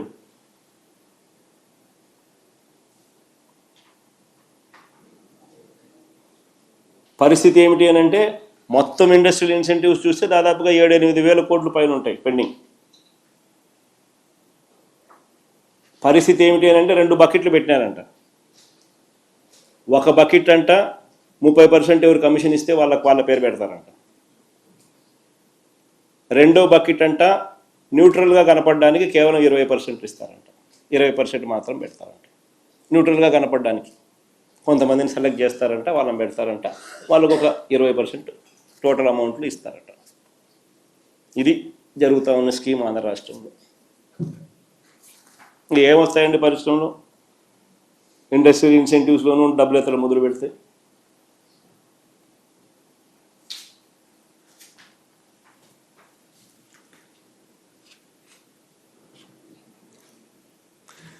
ఈ దఫా కూడా గతంలో మాదిరిగానే చంద్రబాబు నాయుడు గారు పెట్టుబడుల విషయంలో పబ్లిసిటీ మాత్రం చంద్రబాబు నాయుడు గారికి పీక్లో ఉంది. కానీ చేసేవన్నీ చంద్రబాబు నాయుడు గారు స్కామ్లే. ఆశ్చర్యకరమైన స్కాములు మీకు చెప్తా. ఏ రకంగా పరిశ్రమల పేరుతో చంద్రబాబు నాయుడు గారు ఆశ్చర్యం కలిగించే విధంగా స్కాములు ఎలా చేయగలుగుతాడో చెప్తా. పేరుకు 1-2 పెద్ద కంపెనీలకు ఉచితంగా భూములు ఇస్తున్నట్టు ప్రకటిస్తాడు. పేరుకు మాత్రం 1-2 పేర్లు చెప్తాడు, పెద్ద పేర్లు. వారికి ఉచితంగానో 99 పైసలకి భూములు ఇస్తా ఉన్నట్టుగా ప్రకటిస్తాడు. ఆ ముసుగులో వేల కోట్ల విలువైన భూముల్ని తన మనుషులకు, తన బినామీలకు కారు చౌకగా ఇటువైపు నుంచి ఇస్తాడు. పబ్లిసిటీ ఏమో వాళ్ళ పెద్ద కంపెనీల పేర్లు 1-2 పేర్లు అవి మాత్రం చెప్తాడు. రూట్ చూస్తే ఈ పక్క ఎల్లయ్యలకు, పుల్లయ్యలకు, సున్నయ్యలకు, ఈ పక్క తన బినామీలకు కారు చౌకగా స్కాములు చేస్తూ డబ్బులు ఇచ్చుకునే కార్యక్రమాలు. తన మనుషులకు, తన బినామీలకు. విశాఖపట్నంలో దాదాపుగా 2,000 కోట్ల రూపాయలు విలువ చేసి దాదాపు 14 ఎకరాల భూమి 99 ఏళ్లకు లూలు గ్రూప్కు లీజుకి ఇచ్చినాడు. ఎలాంటి టెండరు లేదు, ఎలాంటి ఆక్షను లేదు. కేవలం కంపెనీ రాసిన లెటర్ ఆధారంగా ఈ భూములు వాళ్ళు మాల్ కట్టుకునేదానికి ఈయన ఇచ్చినాడు. ఇదే లూలు గ్రూపు అహ్మదాబాద్లో, గుజరాత్లో 16 ఎకరాల భూమిని 519 కోట్ల రూపాయలకు వేలంలో కొనుగోలు చేసి మాల్ కడతా ఉన్నారు. గుజరాత్లో ఇదే లూలు గ్రూపు 16 ఎకరాల భూమి 519 కోట్ల రూపాయలు బిడ్డింగ్ చేసి ఆక్షన్లో భూమి కొని అక్కడ మాలు కడతా ఉన్నారు. ఆంధ్ర రాష్ట్రంలో ఫ్రీగా చంద్రబాబు నాయుడు గారు ఆక్షన్ లేదు, మన్ను లేదు, పాడు లేదు, ఏమి లేదు, 99 ఏళ్ళ ఊరికే లీజు, లూలుకు 14 ఎకరాలు 2,000 కోట్లు భూమి ఇస్తున్నాడు. ఇది ఆంధ్ర రాష్ట్ర పరిస్థితి మాలు కట్టడానికి. సరే, ఇంకొక అడుగు ముందుకేద్దాం. ఇప్పుడు ఇది అహ్మదాబాద్లో లూలుకు సంబంధించి ఏ రకంగా ఆ రాష్ట్రం క్రెడిట్ తీసుకుంటూ the city's biggest land deal so far has also set the record for the highest stamp duty from a single sale deed. ఇక్కడ స్టాంప్ డ్యూటీ కూడా ఎగ్జంప్షన్ మన రాష్ట్రంలో. అక్కడ స్టాంప్ డ్యూటీకి హైయెస్ట్గా వచ్చిందని కూడా వాళ్ళు పబ్లిసిటీ చేసుకుంటా ఉన్నారు.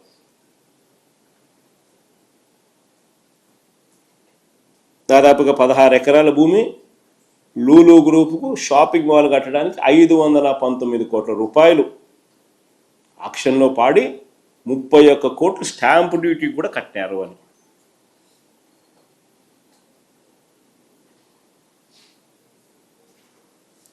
ఈ టైమ్స్ ఆఫ్ ఇండియాలో ఆర్టికల్ ఇది,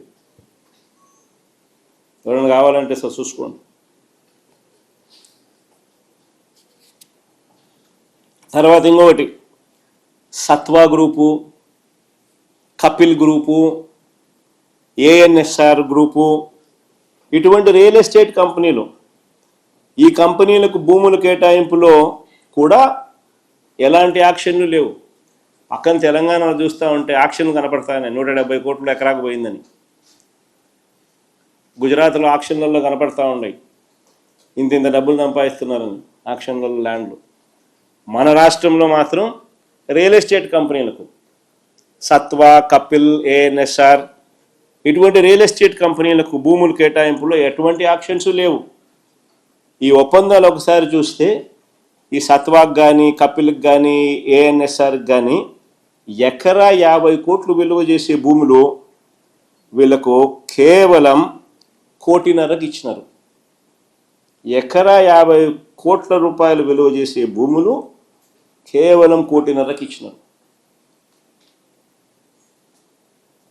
సత్వాకు 30 ఎకరాలు, కపిల్ చిట్ ఫండ్స్ వాళ్ళకు 10 ఎకరాలు, ఏఎన్ఎస్ఆర్ వాళ్ళకు 10 ఎకరాలు, ఇంకా రహేజాకి అయితే మరి 99 పైసలకి. అన్నిటికన్నా ఇంకా పెద్ద స్కామ్ చెప్పంటారా ఇక్కడ? ఒకవైపున భూములు కారు చౌకగా ఇవ్వడమే కాక, ఎలాంటి ఆక్షను లేకుండా ఇవ్వడమే కాక, మరోవైపున ఏం చేస్తా ఉన్నారో తెలుసా? ల్యాండ్ యూస్ కన్వర్షను, ల్యాండ్ యూసు వీళ్లకు 40%, 50% మిక్స్డ్ యూస్కు వీళ్ళకు చేసుకునేదానికి స్వేచ్ఛనిస్తూ, మరోవైపున వీళ్ళు బిల్డింగులు కడితే స్క్వేర్ ఫీట్కి 2,000 రూపాయలు వీళ్ళకి తిరిగి గవర్నమెంట్ ఇస్తుందట. ఇది నిజంగా బొనాన్సా కాదా? ఎవడన్నా రియల్ ఎస్టేట్ వ్యాపారస్తునికి ఈ మాదిరిగా ఇస్తారా మీరు? వీళ్ళు బిల్డింగులు కడితే స్క్వేర్ ఫీట్కి 2,000 రూపాయలు ఎదురు గవర్నమెంట్ ఇస్తుందంట వీళ్ళకు. చూడండి అది page number 16 IT and GCC policy 4.2 incentives for infrastructure developers అని చెప్పి వీళ్ళకు వర్తింపజేస్తూ ఇది పెట్టినారు. 50% క్యాపిటల్ సబ్సిడీ అంట, మ్యాక్సిమం ₹2,000 పర్ స్క్వేర్ ఫీట్ అంట, పేడ్ ఓవర్ 5 years అంట. ఏందండి ఇది?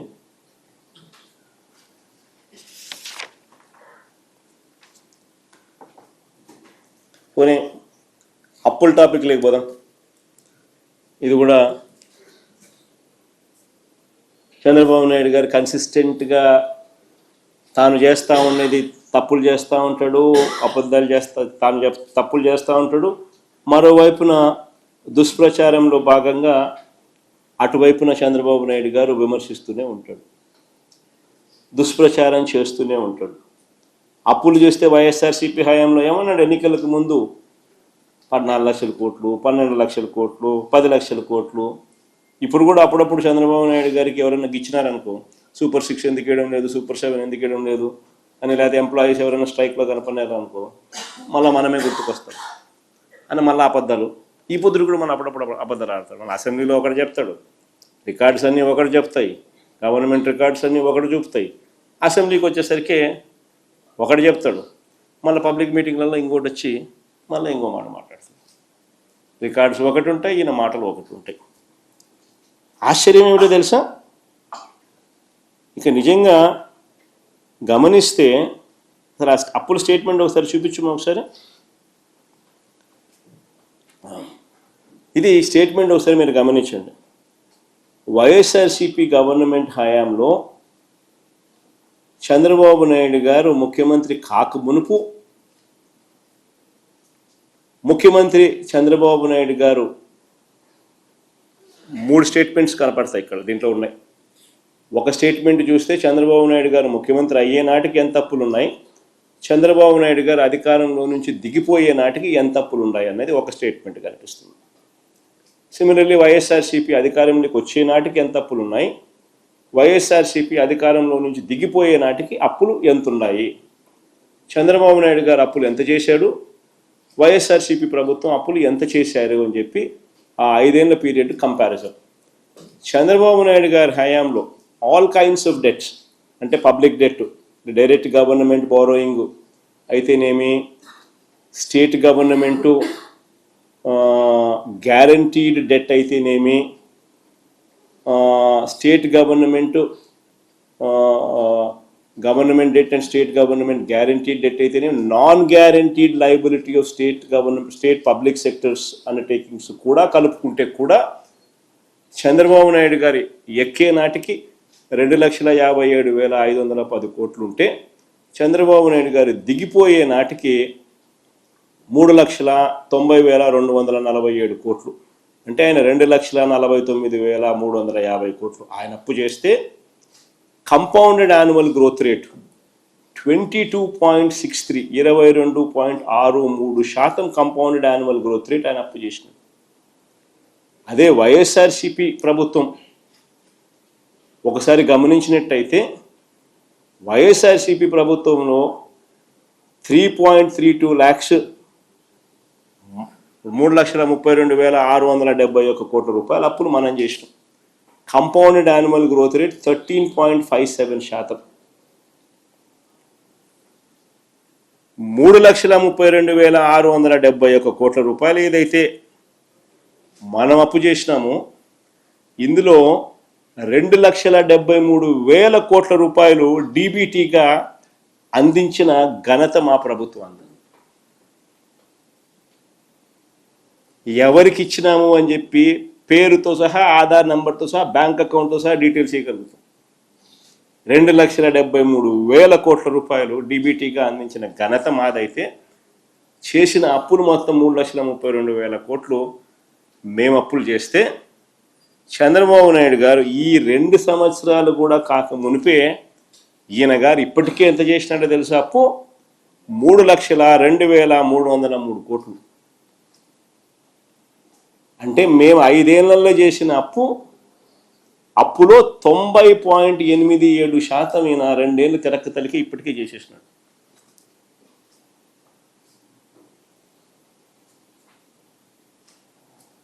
నిజంగా ఆశ్చర్యం కలిగించే విషయం.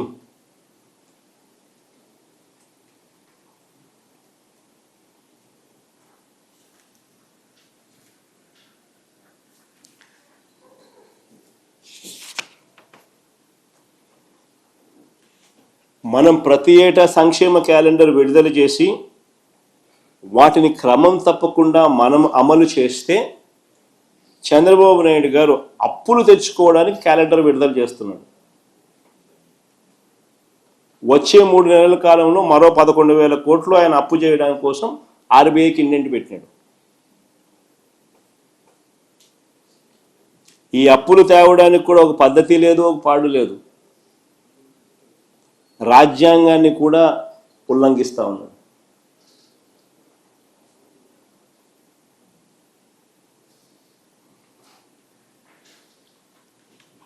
పోనీ ఇన్ని అప్పులు చేస్తా ఉన్న చంద్రబాబు నాయుడు గారు ఏమైనా ప్రజలకు ఏమైనా మేలు చేశాడా అని అంటే అది లేదు. సూపర్ 6 లేదు, సూపర్ 7 లేదు. పైగా వైఎస్ఆర్సీపీ ప్రభుత్వంలో అమలు అవుతా ఉన్న స్కీములన్నీ రద్దు. పైగా ఫీజు రీయింబర్స్మెంట్ దిక్కులేదు. విద్యాదీవెన, వసతి దీవెన గాలికి ఎగిరిపోయింది. పైగా ఆరోగ్యశ్రీ గాలికి ఎగిరిపోయింది. రైతులకు దిక్కు లేదు, చదువుకుంటున్న పిల్లలకు దిక్కు లేదు, అక్క చెల్లెమ్మలకు దిక్కు లేదు, ఉద్యోగులకు దిక్కు లేదు. ఉద్యోగులకు కూడా దాదాపుగా ఎన్ని వేల కోట్లు, దాదాపు 30,000 కోట్లు బకాయిలు, 4 డిఏలు పెండింగ్. పిఆర్సీ లేదు, ఐఆర్ లేదు,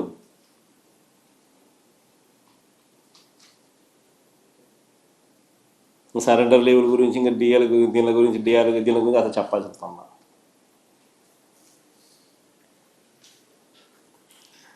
మరోవైపు ప్రజల మీద విపరీతంగా బాధుడే బాధుడు. ఎన్నికలకు ముందేమన్నాడు ఈయన 5 ఏళ్ల పాటు కరెంటు ఛార్జీలు పెంచనన్నాడు.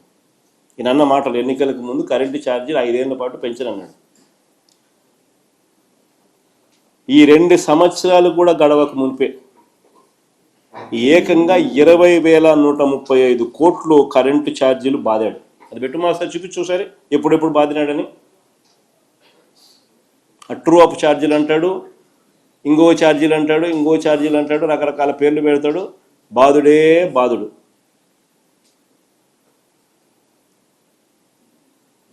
చూసుకోండి అమ్మా, 29/11/2024 9,412 కోట్లు బాధుడు. FPPCA true up order dated 29/11/2024. FPPCA true up order dated 25/10/2024 మరో 6,072 కోట్లు. FPPCA true up order dated 27/9/2025 మరో 1,863 కోట్లు. Provisional FPPCA charges during this financial year 0.04 paise per kilowatt hour estimated మరో 2,787 కోట్లు. వెరసి మొత్తము ఈ 2 ఏళ్ల కాలంలోనే చంద్రబాబు నాయుడు గారు 20,135 కోట్ల రూపాయల ఎలక్ట్రిసిటీ ఛార్జెస్ బాధుడే బాధుడు. రిజిస్ట్రేషన్ ఛార్జీలు 50% పెంచినాడు. భూములు కొనాలని అంటే షాక్ కొట్టించే పరిస్థితి. గ్రామాల్లో ప్రజలు త్రాగునీటిపైన ఛార్జీలు వసూలు చేస్తూ ఉన్నారు. గ్రామాలలో ప్రజలు తాగే త్రాగునీటి పైన కూడా ఛార్జీలు వసూలు చేస్తూ ఉన్నారు. లేటెస్ట్గా వెహికల్స్ మీద రోడ్ సెస్ అంట. అక్కడేమో జిఎస్టీ తగ్గించింది నిర్మలమ్మేమో, కేంద్ర ప్రభుత్వం. ఇక్కడ చూస్తే అక్కడ తగ్గింది కాస్త ఈయన రీస్టోర్ చేస్తూ రోడ్ సెస్ అంటున్నాడు. కొత్తగా వెహికల్స్ కొన్నవాళ్ళు రోడ్ సెస్ కట్టాలంట. అక్కడ తగ్గించింది, ఇక్కడ వీళ్ళు పెంచేసినాడు. అన్ని రకాల రోడ్లకు టోల్ గేట్లు పెట్టి వసూలు చేయడం ఒక వడ్డనైతే, మరో రూపంలో రోడ్ సెస్ పేరిట వాహనాల మీద వడ్డిస్తూ ఉన్నారు. రాష్ట్రంలో జరుగుతూ ఉంటుంది. మరోవైపు రాష్ట్రానికి రావాల్సిన ఆదాయాలు రావడంలా, రాష్ట్రానికి రావాల్సిన ఖజానాకు రావాల్సిన డబ్బులు ఖజానాకు రావడంలా, ఇలా జోబీ లేకపోతా ఉంది. అందుకనే రాష్ట్ర ఆదాయాలు తగ్గుతూ ఉన్నాయి. ఇసుక స్కామే, మట్టి స్కామే, సిలికా స్కామే, క్వాడ్స్ స్కామే, లాటరైట్ స్కామే. రాష్ట్రంలో పెద్ద ఎత్తున గ్రామంలో కనిపించే విధంగా లిక్కర్ మాఫియా, అధిక ధరలకు పీపీఏలు చేసుకుంటూ స్కాములు, కమిషన్లు.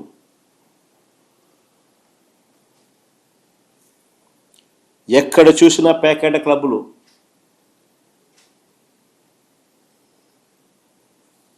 ఏ ఊళ్ళో చూసినా రేషన్ మాఫియా. ఈరోజు రాష్ట్రంలో చెప్తా ఉన్నాను, కింద నుంచి పైదాకా ఏ పని కావాలన్నా కూడా లంచం ముట్ట చెప్పాల్సిందే.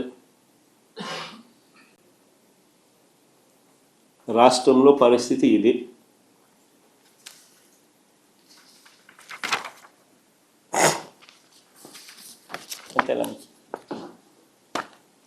సరే, మెడికల్ కాలేజీలకు సంబంధించి మీరు చేసినటువంటి ఏదైతే ఉందో అది అయిపోయింది. అయితే మెడికల్ కాలేజీలో ఎవరు పార్టిసిపేట్ చేయడానికి రావట్లేదు టెండర్లు. దీనికి ప్రధాన కారణం జగన్మోహన్ రెడ్డి గారి పారిశ్రామికవేత్తలను బెదిరించడం కావచ్చు. అందుకే వీళ్ళు రావట్లేదు అనేది విమర్శ వస్తుంది. విమర్శ ఏంటంటే మంచిదే కదా స్వామి, తప్పేముంది. ఎవడు రావడం లేదు అని అంటే సంతోషించాల్సింది పోయి దానికి విమర్శ అంటావు నువ్వు.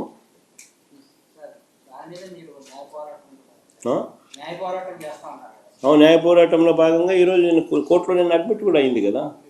మొత్తం 1,000 సంతకాలకు సంబంధించిన ప్రజల వాయిస్ను నిన్న వైఎస్ఆర్సీపీ అఫీషియల్గా కోర్టు ఫైల్ చేసింది, కోర్టు దాన్ని యాక్సెప్ట్ చేసింది. 6 వారాల్లో గవర్నమెంట్ స్పందించారని చెప్పి గవర్నమెంట్కి కూడా సమన్లు పంపించింది. That cases going on in the court. ఇది biggest scam of the decade. నిజంగా చెప్పాలనంటే అసలు ఎక్కడైనా కూడా మెడికల్ కాలేజీలను కట్టినవి, ఆల్మోస్ట్ అయిపోయే పరిస్థితిలో ఉన్నవి, సగం కట్టినవి ఎక్కడైనా కూడా ఫ్రీగా ఇవ్వడమే కాకుండా ఆ ఫ్రీగా ఇచ్చిన దాంతో సంతృప్తి చెందక ఆ జీతాలు కూడా 2 ఏళ్ల పాటు ఆ మెడికల్ కాలేజీలు నడపడానికి సంబంధించిన జీతాలు కూడా సంవత్సరానికి 60 కోట్ల రూపాయలు, 2 ఏళ్లకు 120 కోట్లు ఒక్కొక్క కాలేజీకి అయ్యే ఖర్చు ఈయన ఇస్తాడంట ఎదురు వాళ్ళకు.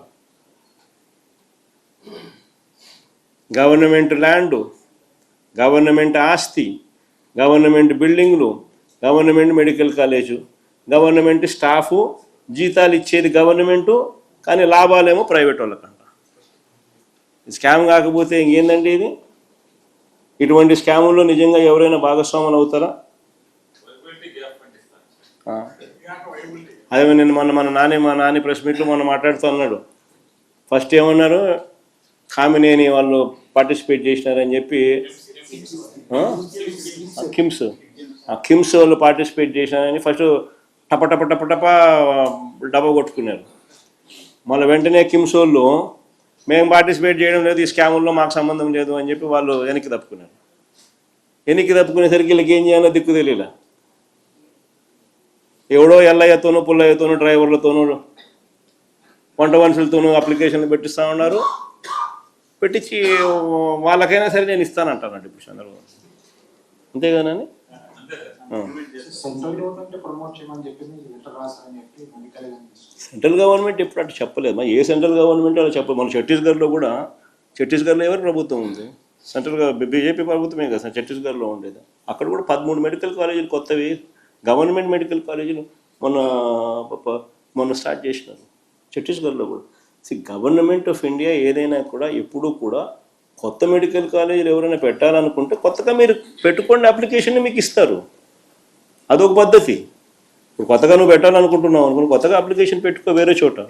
నువ్వంతకు నువ్వే భూములు కొనుక్కో, నువ్వంతకు నువ్వే బిల్డింగులు కట్టుకో, నువ్వంతకు నువ్వే అన్ని రకాలుగా అన్ని చేసుకో. గవర్నమెంట్ నీకు సపోర్ట్ చేస్తుంది. ఏది? పర్మిషన్ల పరంగా. అదొక పద్ధతి. అది ఏ గవర్నమెంట్ అయినా సపోర్ట్ చేస్తుంది. కానీ ఈ మాదిరిగా స్కాములు చేస్తూ గవర్నమెంట్ ఆల్రెడీ కట్టిన బిల్డింగులను, గవర్నమెంట్ ఆల్రెడీ కట్టిన ఆస్తులను ప్రైవేట్ వాళ్ళకు ఊరికనే ఇచ్చేసేయడము, మీ జీతాలకు కూడా గవర్నమెంట్ ఇవ్వడం, ఇట్లాంటి ఎవడు చేయమని చెప్పి ఏ గవర్నమెంట్ ఎప్పుడు కూడా చెప్పను.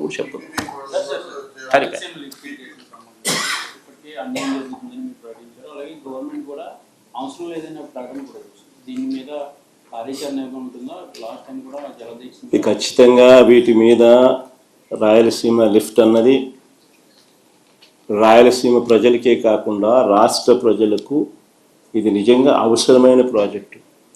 రాయలసీమకు సంపూర్ణంగా నీళ్ళు అందితే గోదావరి నీళ్ళు యూటిలైజేషన్ కృష్ణా డెల్టా ప్రాంతానికి ఇంకా మోర్ సద్వినియోగం చేసుకోగలుగుతారు. రాయలసీమకి నీళ్ళు అందకపోతే ఆ గోదావరి నుంచి వచ్చే నీళ్లు రాయలసీమకి ఇస్తారా, కృష్ణా డెల్టాకి ఇస్తారా? సో ఇది రాష్ట్రానికి సంబంధించిన వెరీ ఇంపార్టెంట్ సబ్జెక్ట్ ఇది. వీటికి సంబంధించి ఎక్కడా కూడా మనం అన్యాయం చేయడం లేదు ఎవరికి.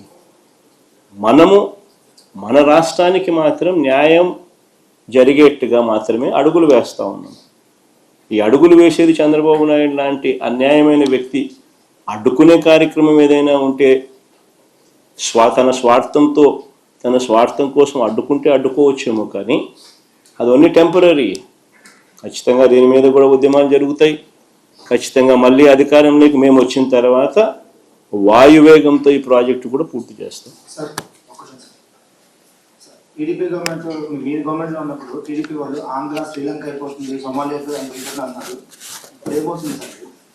నువ్వే పేరు చెప్పాలబ్బా, కొత్త పేరు ఏదన్నా, ఇంకా దేశం పేర్లు ఏదన్నా ఉంటే చెప్పు. సోమాలియా కన్నా అదే సౌత్ సుడాన్ అంటారు మరొకటి.